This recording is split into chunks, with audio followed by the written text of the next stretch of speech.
Bom, pessoal, então continuando, não é?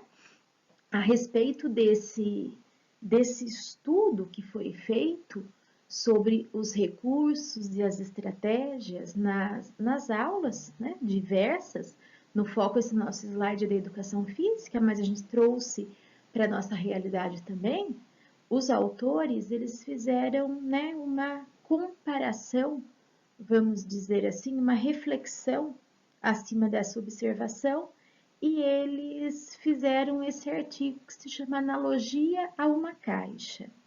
Eu convido vocês a participar também dessa reflexão dentro da nossa prática. Cada um de nós, não é? Nós vivemos essa analogia que nós vamos ver agora. Bem, uma caixa, né? Vamos pensar numa caixa de sapato, e essa caixa de sapato é nossa aula. Então, estar dentro dessa caixa de sapato, como o exemplo que nós temos aqui na imagem, significa a nossa aula. Mas para nossa aula acontecer, tem aí alguns elementos. Então, vejam que saem aí essas flechinhas, os elementos da nossa aula.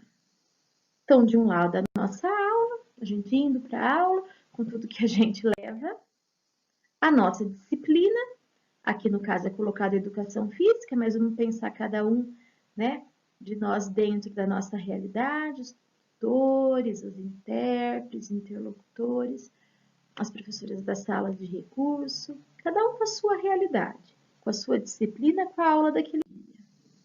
O nosso planejamento, o nosso semanário, que não pode faltar, né, o registro, enquanto a gente conversa do registro.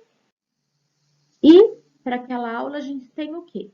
Os nossos objetivos, os nossos conteúdos, as atividades que vão ser propostas.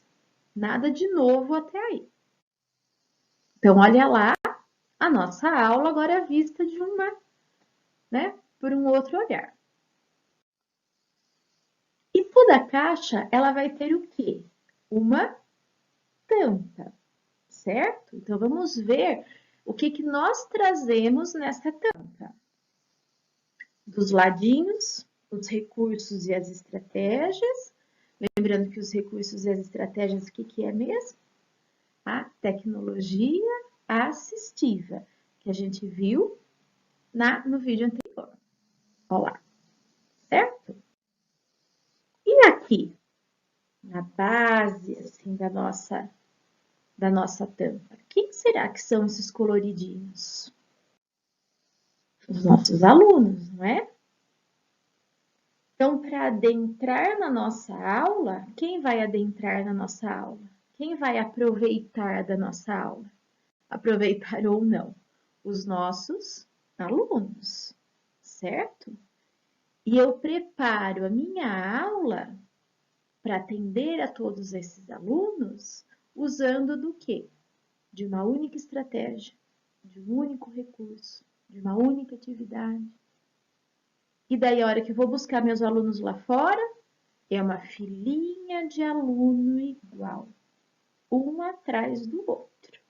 É isso que a gente tem na nossa realidade? Não, né? Nós não temos isso na nossa realidade, numa sala de aula como um todo, e nem nós que atendemos mais de forma pontual, né? Mais no individual mesmo. Os nossos alunos, eles não são iguais. Antes, eu sei que no grupo tem professoras que já se aposentaram, estão voltando, ou seja, professoras aí com uma carreira, anos de prática, não é?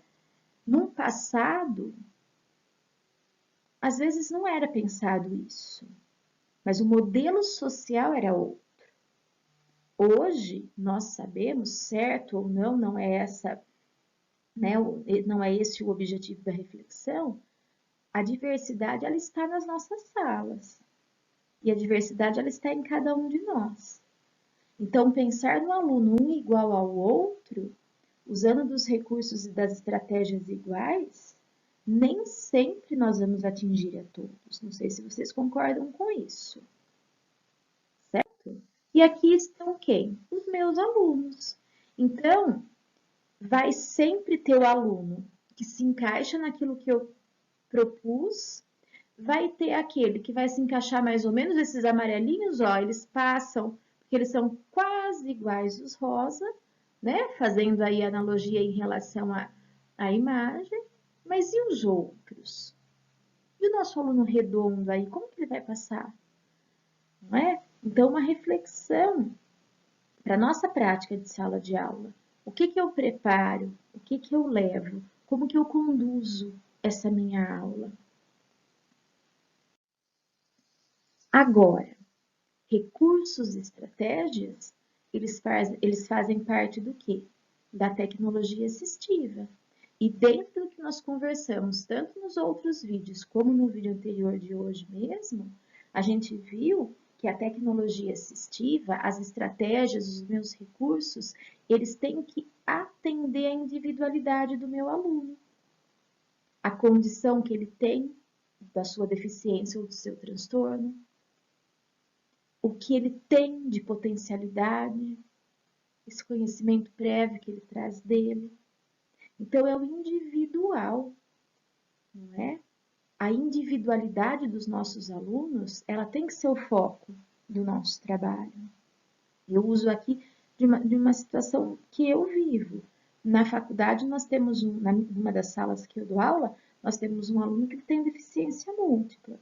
Dentro dessa multiplicidade de deficiência, há intelectual.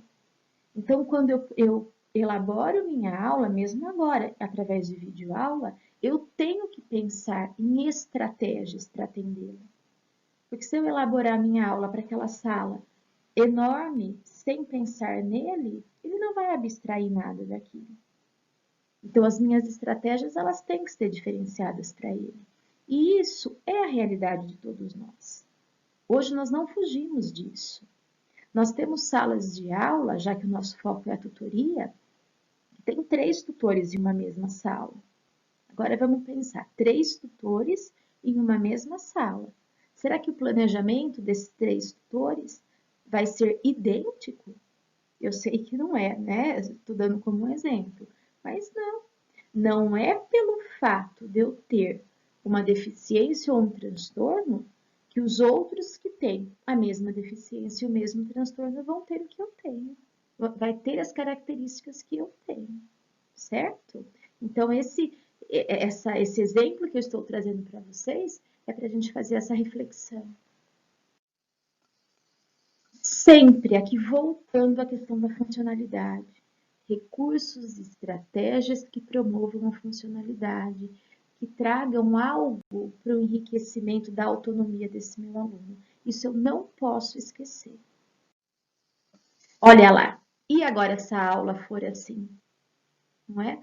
Se a minha aula, quando eu planejo, quando eu faço uso da minha estratégia, essa minha aula tem, não é, o foco para cada aluno. Isso é fácil, gente? Não é o fácil, não é fácil, né? Para os professores, porque eu sei que professores da classe comum também me assistem, a gente sabe que isso é muito complicado. Isso é o ideal, não é?